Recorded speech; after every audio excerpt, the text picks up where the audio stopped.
So, this is the reference photo I'm using.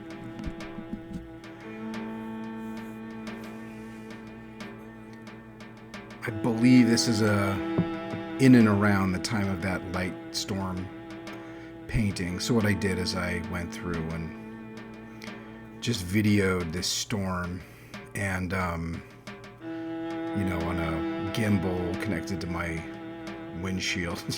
Like pretty hack. It sounds cool, but it was pretty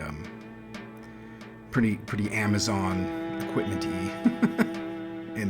And so I just go through and take sort of screenshots from the videos once in a while when I want some reference. And check out this paint. What do you think of this stuff? What do you see? It is super thin. I even got a little footage of mixing these, right? And the whole point in mixing these colors was to mix a very fluid paint, so I used very fluid mediums for it. And like somehow they've all just doesn't work. So I have a dream of this certain kind of paint consistency and a certain kind of brush and certain kind of paintings I can create from those, and I have yet to mix it and find it, and this was an attempt to do so. So this was, I just mixed this whole palette of this certain consistency, and now this was just kind of a test. And it's one reason why the recording doesn't look so great either, is because the lighting wasn't great and everything wasn't just that great. I just threw up this cloth behind it just to kind of focus everything, and it's pretty good, and editing it to get, it was maybe an hour or two of actual painting, and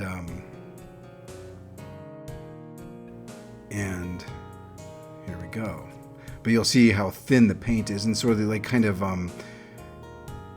it haunts this painting all the way through, right? It just completely changed the character of the paint. So I'm actually trying to figure out how to use this stuff while I'm painting. That's why I'm switching brushes too, right? So is this it's the dagger right there, and so I kind of wanted to see what the dagger would do. It's great for making very irregular brush strokes, and I love doing that, and then all of a sudden I want to switch over to a square stroke, and I try to do that and it just doesn't work, right? But all of these paints are the same colors I've been using. It's the exact same color space, nothing, no curveballs there, except for I sort of mixed the Phthalo turquoise, so it's slightly different formulation of the Phthalo turquoise. It's just Utrecht Phthalos.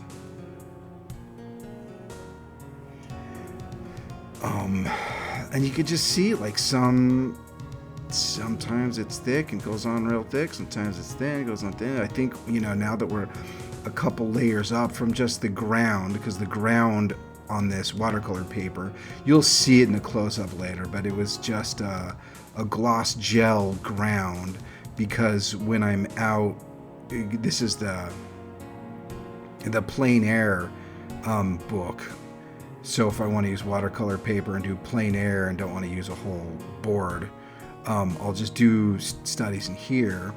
And so this was kind of a study. It's like, I'll use the study thing. And I just used one of the kind of junkier pages, and the gloss gel is very slick. Like there's no tooth to it. It's just slippery, which was kind of an issue with paint that was already very low pigment density, right?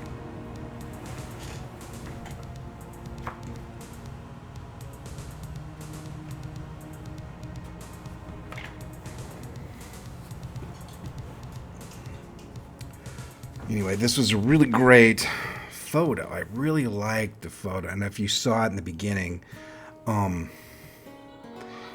was a pretty striking image, I thought. So we'll see. And so, like as usual, I'm at the madhouse where we have fans going and kids playing in the other room and cats gratingly meowing. And so if you hear funny stuff in the background, it's the music of life.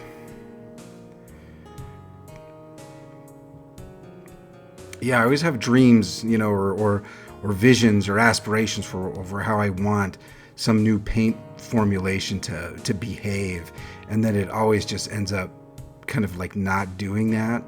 And you kind of have to just power through it and see what the paint really wants to do, and because like what you want it to do when you mix, it doesn't quite work, but it does want to do something.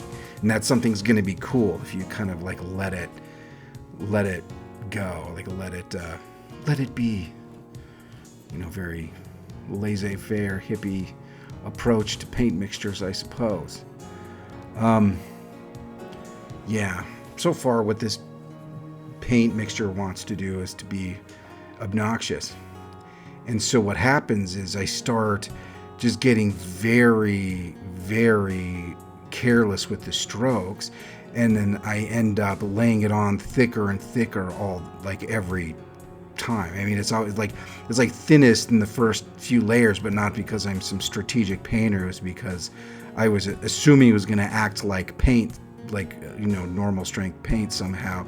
So it's very thin, and then by the end I'm just like literally glopping it on as very thick, and the sheen, it ended up working. The sheen ended up being beautiful. You end up actually like the thick really built up, and you'll see it at the end, but and you'll kind of just I don't know how careful you watch these things. I never watch. Very seldom. There's a few guys out there.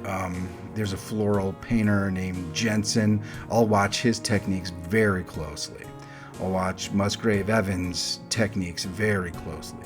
But a lot of painters I don't. And I kind of just like to burn through different visions and different techniques. So I don't know how closely you're going to be watching this stuff. So, but if you do, you'll start to notice just how much thicker the paint gets as the painting goes on. And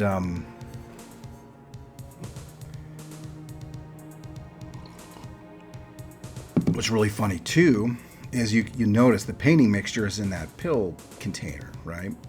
But the ones I have, the yellow and the red, the yellow is just straight up liquid color, that golden liquid I showed you in the beginning.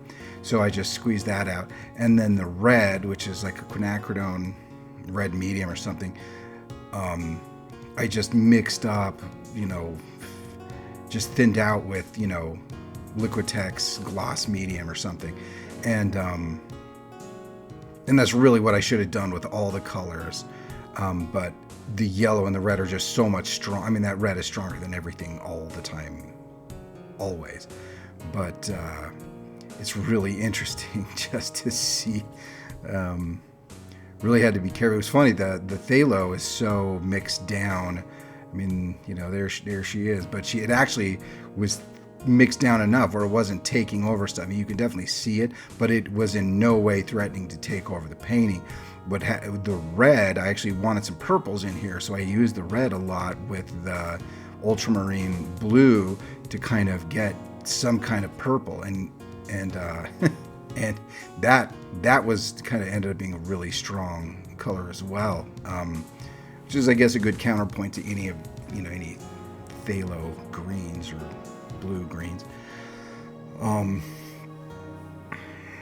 And I decided halfway through this that it would be, I don't know, I think I decided at the end of it, I don't know when I decided, but I decided that this is just going to be a study for a larger painting, because I'm kind of sniffing around for a subject for an art show, local art show kind of coming up here soon. And I have a gallery wrapped canvas that I want to do it on, and I decided that I was going to do this, and I'm kind of regretting it now. because the painting is wild. So the reason why there's, not acoustic guitar or this, it's just some electronic music I made a while back, actually years back, but is because this recording went very quickly. And this has really ended up just being a sketch for what I want to do. And so as of right now, I am, 24 recordings into doing this larger painting that this ended up being the sketch for, right? Oh, I love that. Those strokes with nice warm in there. Like, gosh, I should talk about it more. There's a lot of like loading up of brush strokes and things here, and so I'll have a lot of loaded paint on the brush and then mix something else, and then I'll go there and you can get 2-3 colors deep on the brush. So on a small study like this, you can just like whip the brush around and get a lot of variation. One thing weird about this is I end up putting the dark in. It's like I'm not sure if it's a Paynes gray, but I put in the dark over top. Just at one point I needed to like really punch the darks as I was punching up the lights here, and it was just such a weird process. Like it didn't go how many other painting processes have gone. And we're approaching the part in the painting where I kind of stop focusing on the palette as it switches to the palette, but we'll drop out of that here soon, and a lot of is just going to be like bejeweling that middle strip, right? You can see I've switched to this like long bristle, like rigging round brush. Just like no joke, I don't want to deal with other weird brushes. It's not strong enough for square brushes. I just want super thick strokes that I can just lay down here, where it's just so easy to put on thick paint with a round rigger like that, rigging brush, and you can just see how thick it goes down.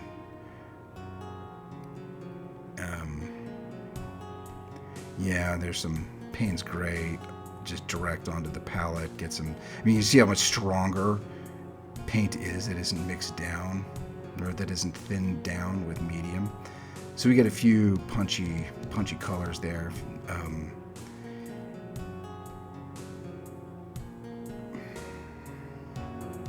Anyway, so I'm already doing a much larger version of this painting.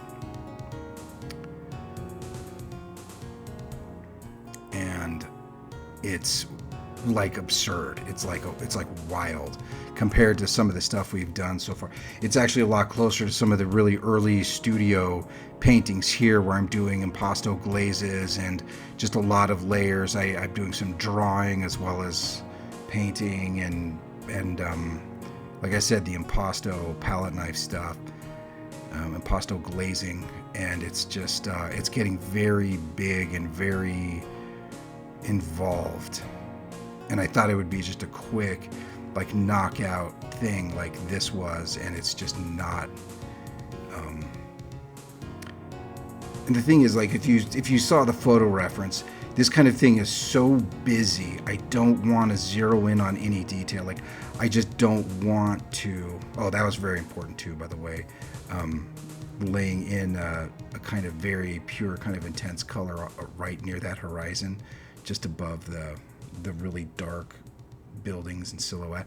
But anyway, I don't want you to see what anything is. Like, it's so not important. I don't want you to like look at a picture of outdoor structures and say, oh, that's the place I go to when I go to the mall, or something like that. It's not that. I want the effects of light, like electric light at dusk. And you'll see the painting, and I go through it in this next video too, but a lot of the reason why I'm just cranking this out is because I want to get this out and just put away before I really start editing this big painting.